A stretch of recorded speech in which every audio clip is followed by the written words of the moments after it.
Wow, that thing looks good. Make sure you like and subscribe and stay tuned. We're about to install this Moorhead Off-Road Engineering frame brace kit. Damn, that looks good. Welcome back. We're officially tearing down the side-by-side again to put on a Moorhead Off-Road Engineering frame stiffener kit.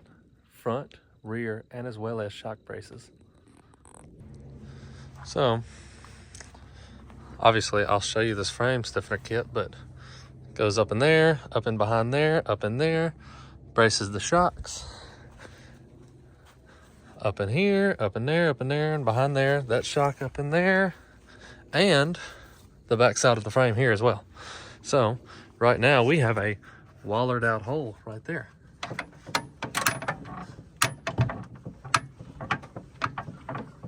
You probably can't see it, but you can hear it. It is not good. And anyone knows, with big lifted side by side, it is a pain in the ass to get that thing lifted up in there. So, I guess we're gonna start playing the game of backwards Jenga to get it lifted up in the air. So, we'll see how fun that goes. It sucks.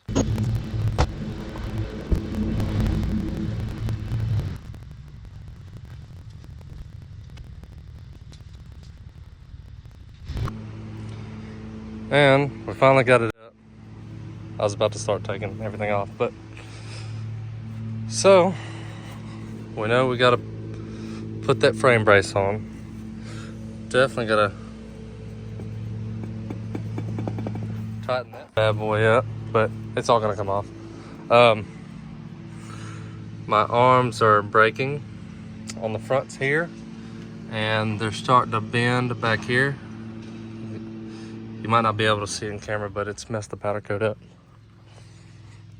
on both sides. Broken. And this one's better. You can see that kink, that little upside down U there.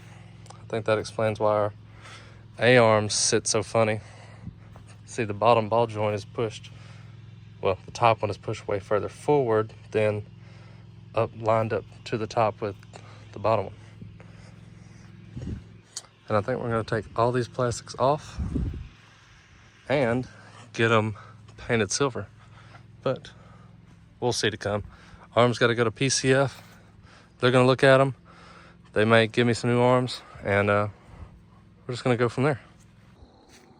All right, so I knew I already had issues in the rear of the frame with these front bolts on the bottom A-arms.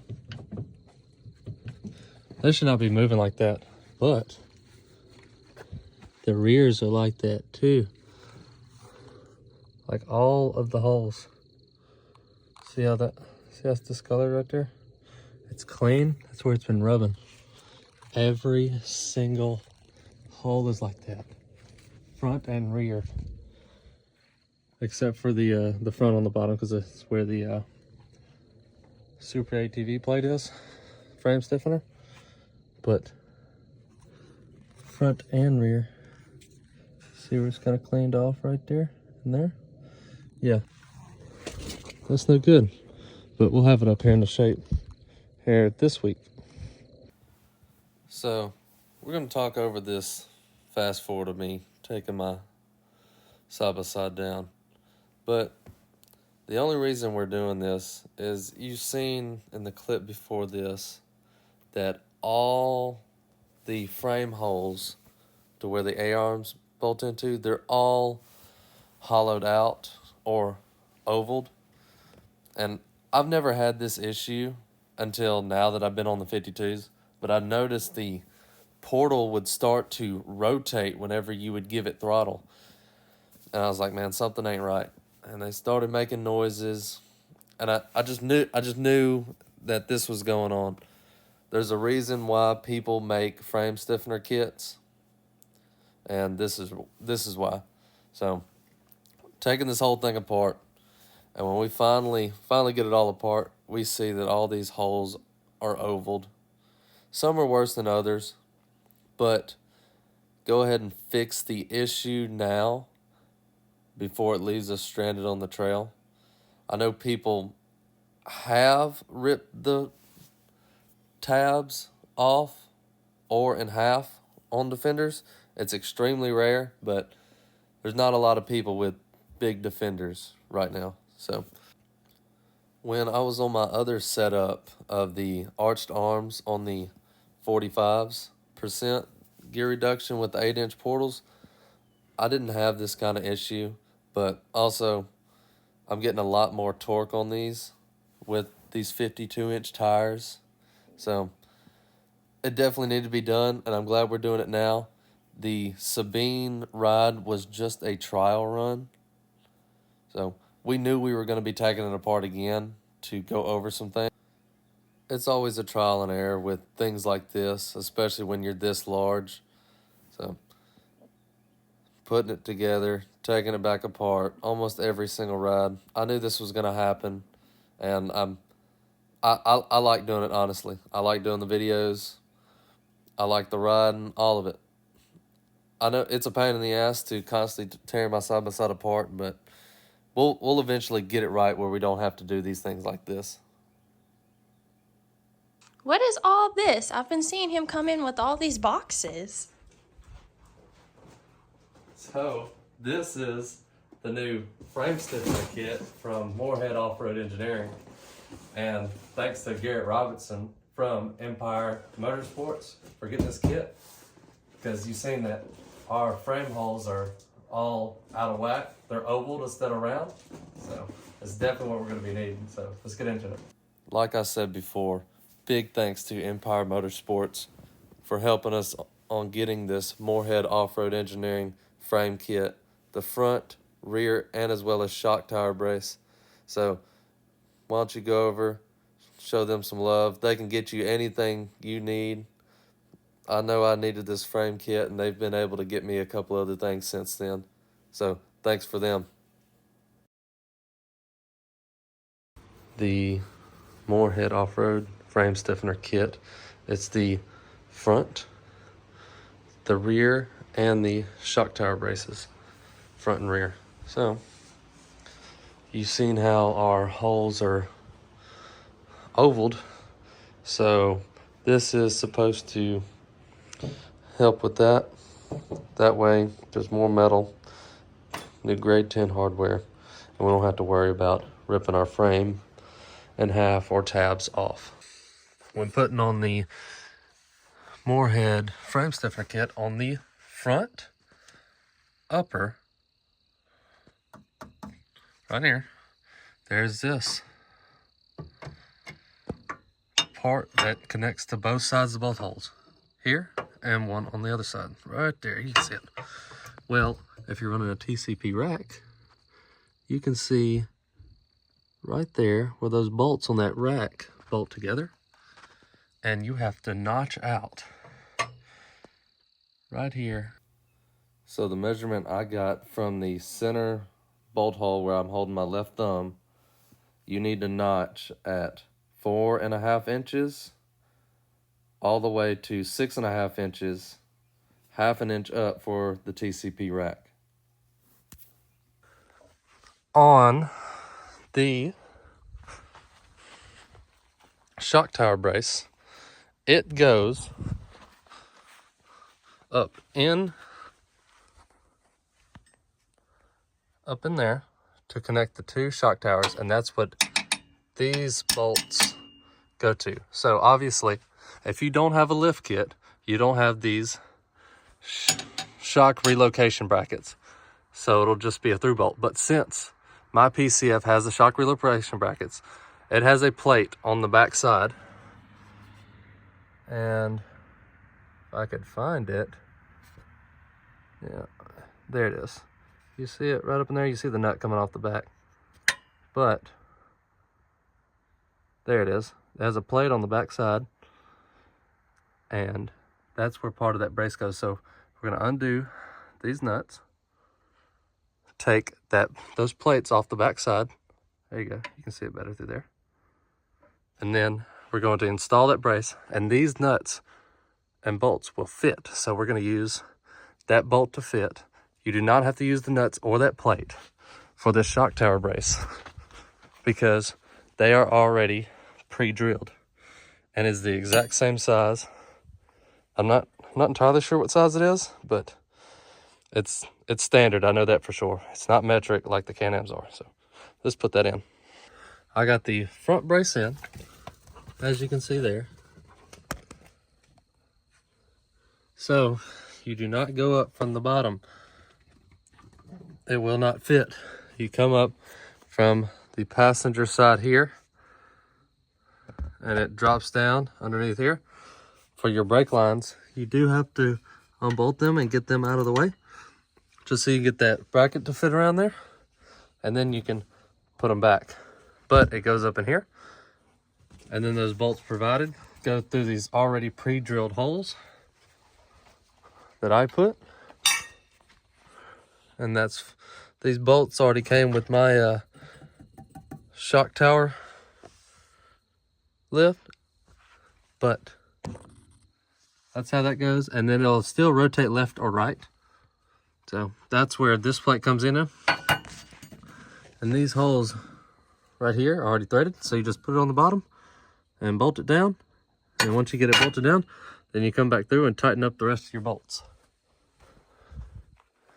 Do not forget to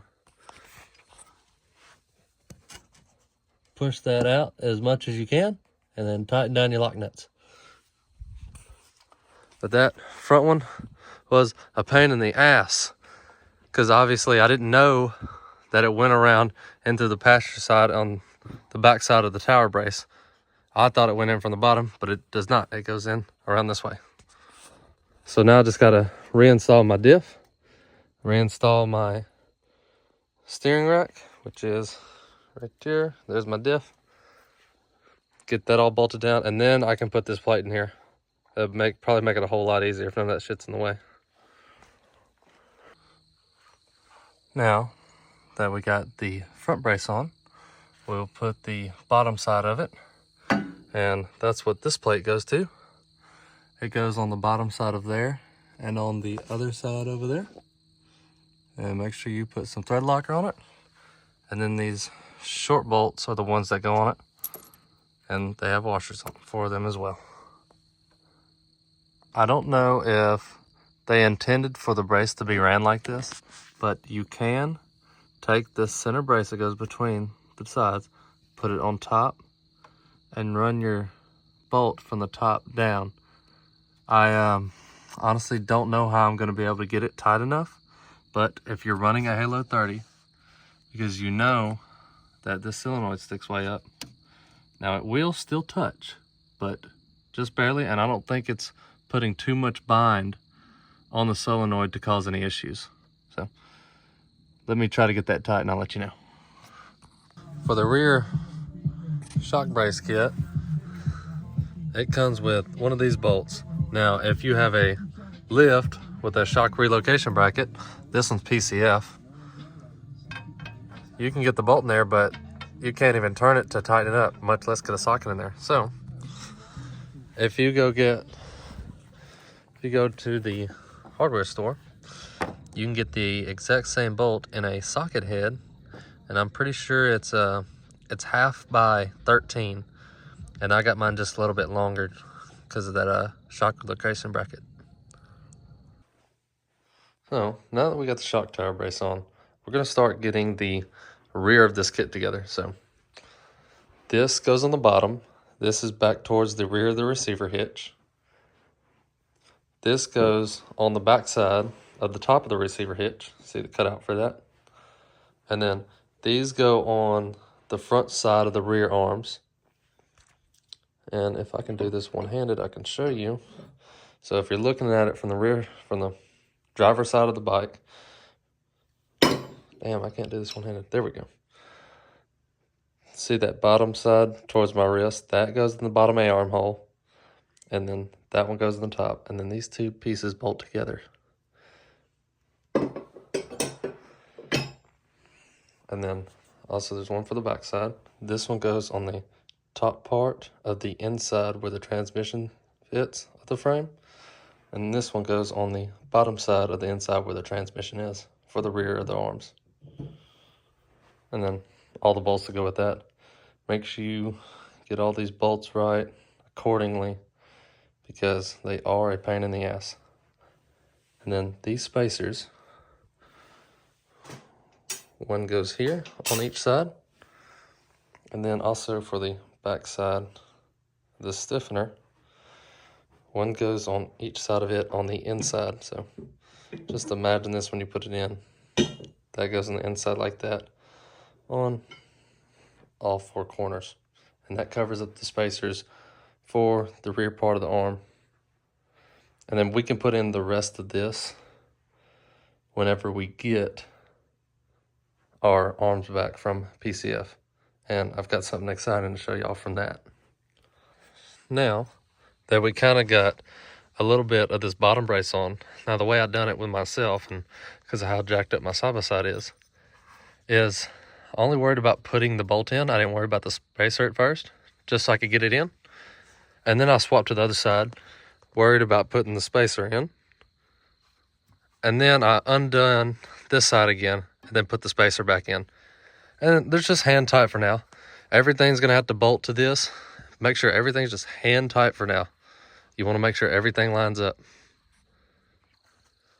So, when you're putting in this rear section here, you wanna make sure your tabs are pointed backwards and put the bolts in between them, but just put them hand tight. Ain't no reason to get crazy. Stick it in and then put your bolts through it. Now don't forget, when you put your bolts through, that spacers go on the back side of there. Now you can do one at a time just to get started, and then just like I done the bottom section here, you can do exactly the same and just get it going if you're only one-handed. Now, for these little angled pieces, they go right down here on the bottom, and with a big bolt, everything in it goes through there to connect that side as well. Now that you got it all together, let's say I do have my arms on, I would take and tighten up all my A-arm bolts first, all four on each side, tighten them up, and then you want to come through and worry about all your larger nuts between the bottom here, the one in there, the two in there, and then get these in the back, and that'll complete your install of the rear, including the shock tower brace. So it's fairly simple for the rear. The only issue is when you put this piece on, see how it's got this big old wing on the back, you have to cut the portion of this, get out the way, this voltage regulator right here for it to sit in there. But after you do that, it'll sit perfectly fine. And all it has to be is, hell, I think that's 1/4 inch thick, not even that. So probably just get you a grinding wheel, take it out. There's a bolt here, there's a bolt on the back side, and you can slice it up just real quick, put a fresh coat of paint on it, that way it doesn't rust, and you can slide all this back on. And also, you'll wonder why you have an extra one of these larger bolts. That goes on the inside there from the bottom. So don't forget that bolt. I imagine it is essential for this install. There's a reason why it's there. So back looks excellent. It's harder looking at the pictures, especially. And I know there's no instructions. That's why I'm making this video. And also, if you have issues like mine of hollowing or ovaling out the A-arm holes, this will definitely correct your issue. Now, we're gonna get started with the front, with this piece that goes in the front section, just like this. Don't worry about it being so dirty. My dumb ass left it out in the rain. So, just like this. Oh, if I get it in there. That front section is going to sit in there like that. And it's also going to get spacers in between it there. spacer for each bolt hole at the bottom, and as well as these spacers here. And then make sure the long section is face upwards, and that go in between here and the frame. Now we got all the front frame stiffener put in. So there's your front one. You got the big long spacer here. The long part goes to the top, and 2 spacers on each bottom. Make sure you put the big bolts in all loose. You can put the bottom one in, and you don't have to remove your diff, but you do need to unbolt it. That way you can slide it back and get to tighten this bolt here. Once you get it started, it holds up against the frame. And as well as, if I can move this diff for you, there is one right there. Damn, you can't even see it. This right there. You see that brand new nut? Yep. It also goes on the bottom as well. And you put these smaller bolts in through here for the small ones. And then you got this one L bracket, big bolt in here. And then your back spacers. So obviously, you see me had to cut this part of the brace out to put the top side in. And then you also have to remove the diff as well to put the bottom one in. Then on the back side is these shaped ones, and the cutout portion goes towards the frame. On this side, I was having issues with it hitting the cab, so I was able to angle it in sideways like this, put the bolt through it, and then bend it down. It didn't take much force. I was doing it by hand to put this bottom side bolt in because I did not want to cut the cab. So now that you got all that, make sure when you have your A-arms on, you tighten all your bolts up, and you come back through once everything's lined up. You start tightening all these bigger bolts here. You can go ahead and tighten these small ones. These small ones don't matter. Just hold it into place. And then don't forget your big ones on the bottom. You have to tighten up as well. And the ones on the inside, they'll hold against the frame. That way you don't have to put a wrench on the back side to hold pressure on it. And that's it for the install. We have the front shock tower brace. That was a pain in the ass. Make sure you come in through the passenger side, over top the shock brace, and through here. And then you can get it lined up. And I just reused my bolts I had for my shock relocation bracket because I run an 8-inch PCF lift. Then you can start putting your front side in. And I found that shock tower brace, you do need to remove your diff and your steering rack. Makes it 10 times easier.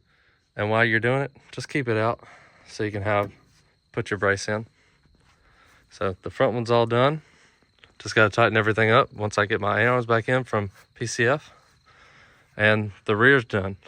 So make sure you put everything loosely in. And then you have to cut this one little section of the regulator out that I've not done yet.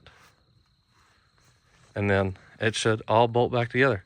You can come back through, tighten all your A-arm bolts on, and then tighten your big bolts up.